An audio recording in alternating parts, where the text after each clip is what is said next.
What's up guys, it's Rolls here, and in today's video I'm going to be showing you guys how to create your own awesome logos without Photoshop. Yeah, you heard me correctly, without Photoshop. So the program we're going to be using today is called Gimp. I'm going to link it down below in the description. Just go into the website and then you can download it directly for Linux, Mac or Windows.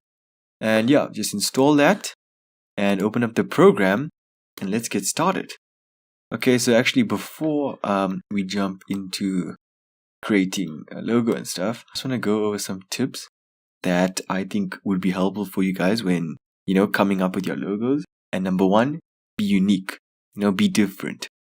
You don't want to have a logo that looks exactly like your competitors. I mean, how are your fans supposed to, differentiate between you and then your competitors? Two, understand the brand, really what is it that your channel kind of wants to convey to your subscribers and your fans. Really think, what is the meaning behind the brand, or behind the logo? What is it you want people to think of your brand? And three, use color. Different colors portray different meanings. I'll have a bunch of them up on the screen so you guys can check out the emotions and meanings that are associated with the different colors. I would say, use contrasting colors. Number four, be flexible. You want a logo that you can adapt easily to, say, differing videos or, well, I'm assuming it's going to be used on YouTube. You can see actually in my videos, my logo is actually a diamond with a line through it. And in my videos, what I do is I change the colors of the actual diamonds and the line going through it and mix and match around with the colors for that. And yeah, that's how I, try and stay flexible. So you can change it up a bit when, using it with different kind of videos or different products, but it should contain similar elements. So your core elements of your logo, it should contain those. My last tip is to ask your friends and peers what they think of your logo, is it cool? What meaning do you get from it, What's the first thing that comes to mind when you see it? And yeah, just get some perspective. But anyway, have fun guys. This is your logo. It should be showing what you want it to. It should be showcasing yourself, your personality, your brand. And yeah, let's get started now with the actual editing. So, as you can see, I have the program opened up here. This is the window where I will have the canvas pretty much, where we'll be doing our editing and stuff. Here's like a tool palette and stuff around here, and then some settings. But yeah, anyways, we want to go ahead and click File, New, and you can see you can create a new image. So I'll generally keep this at, the resolution for HD, so that's 1920 by 1080. Advanced options. If I want the logo to be used over other pictures and images and not have some background on it, then I'm going to actually choose full width, and I'm going to choose transparency. So that way, if I export my file as a PNG, you won't have any like background images or anything there. It will literally just be my logo that I could easily copy and paste over some other picture. So yeah, click OK, and you should be set. So now you can see we have this canvas here, and I'm able to, draw on it, mess around, do some doodles and whatever. Something else I want to tell you guys is you can click Control L to bring up your layers palette, and you can see the different layers for the image. So let's get started. I'm going to show you guys how I sort of created my logo, which is, like I said, a diamond with the line through it, and just some tips and some different effects that you can use in this program to make your logos look a bit better. And yeah, let's get into it. I'm going to work on the background first and just create a normal square. So you can see I'm clicking the rectangle tool. I'm going to keep my aspect ratio to fixed so that I get a proper square. You can see it's 1:1, size 0:0. If I change up the size here and I keep the aspect ratio and the sizes aren't the same for my, my width and my length, then it's not going to be a square and it'll be a rectangle. So that's why I'm keeping it fixed and I'm not changing anything. So if you see, if I draw, it will come up with a square. Don't know if you guys can actually see that. I hope you can. But yeah, there we go. It's a square. I would like to color the square in. So I'm going to click the bucket fill tool. The color, I'm going to change the color to red. I like red, and I don't know if you guys saw when it came up on screen, but red shows, it shows strength, it shows energy, it shows kind of confidence, strong power. So yeah, let's color this in red. Boom. There we go, we're done. I'm going to move this up to the middle a bit. Okay, I don't want to select anything. I'm all done. Cool, so there we go. Now I've got a square. Now I want to actually rotate this so it's a diamond. So I'm going to click on the rotation tool and I'm going to put in 45 degrees to get it rotated. Boom. And there we go, it's a diamond now. Now what I would like to do is I would like to have a border around this. So I'll show you guys how to create a border. You can also do this with text. So what I'm going to do is I'm going to go alpha 2 selection. So it's going to select what's on this background layer. And that's just a square. Now I'm going to click layer, new layer to create a new layer. Cool. And I'm going to click on this layer and then click on select and then grow. So now what I'm going to do is I'm going to grow the size of the shape a bit. Let's say 5 pixels. You can see the outline got a bit bigger. Now on that same layer, I can actually color in this new square essentially that we have. And bam, it's completely colored in. And you can see I can't see the red anymore because this layer is above my layer with the red square. So if I want to see that, I'm going to need to push it behind that layer. So you see my red square layer is now on top of my black square layer. So that's why I can see the red now. But yeah, anyway, we've got a nice square there with a nice black border around it. Looking pretty sweet. I'm thinking of putting a line through it and dividing it up into 2 triangles. So let's do that now. I'll show you guys how to do that. So once again, I'm going to create a new layer. So I'm going with the paths tool. So I want to create a path. So I'm going to click here at the top, click at the bottom, and bam, I've got a line coming straight through it.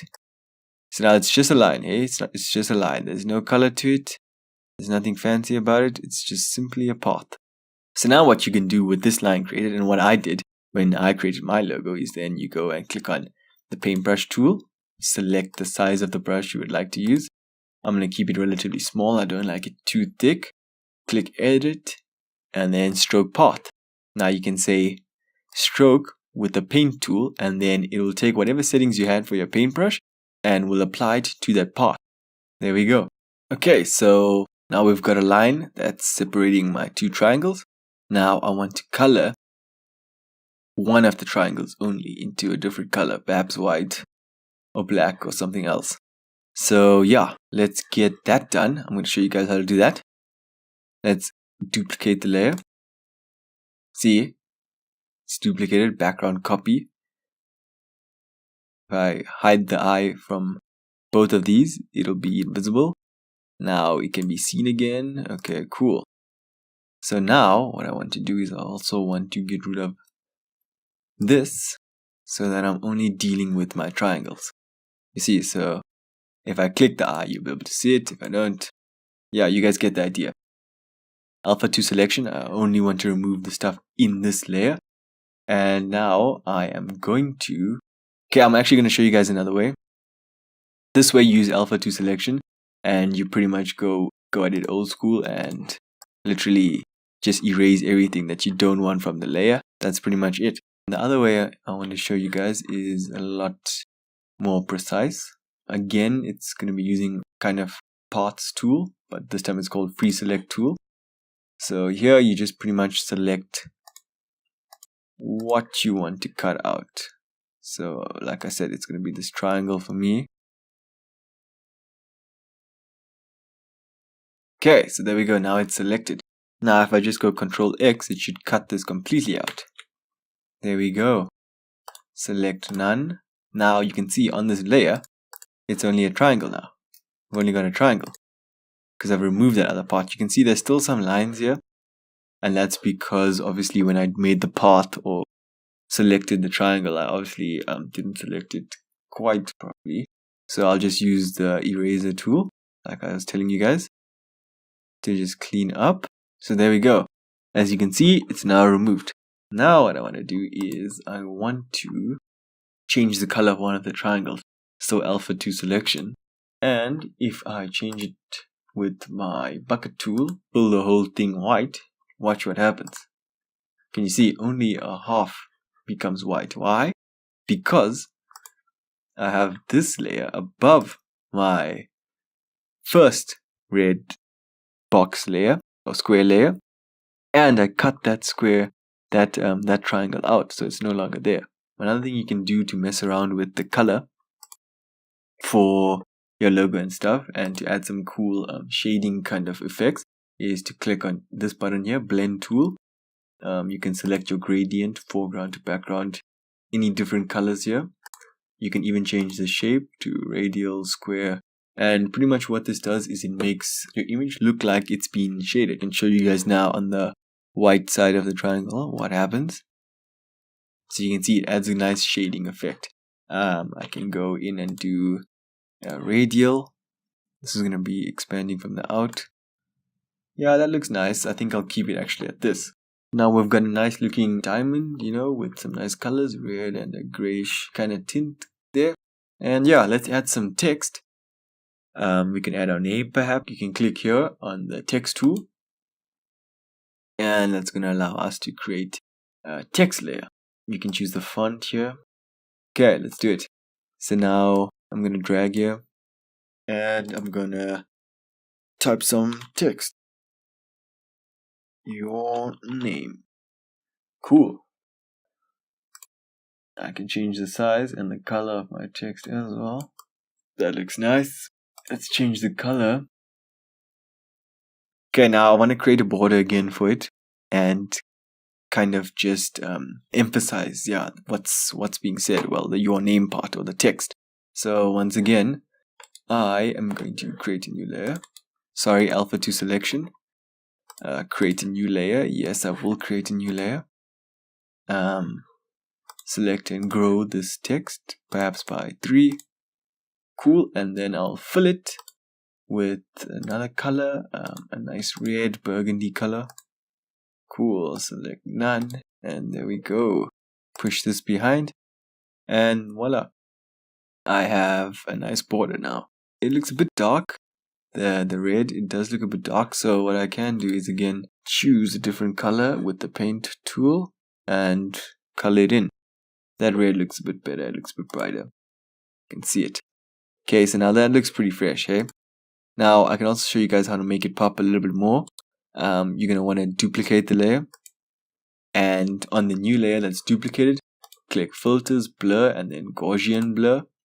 Put this to 10, and there we go. And that makes it pop a bit more. I'm going to merge these all down so that I can rotate this text and move it about. Otherwise I'll have to move each layer separately. That's probably the downside about having separate layers. Okay, now I can move this whole text layer. See? Can move it and make it look nice. Or what I was thinking is I could probably rotate it 90 degrees and put it directly up.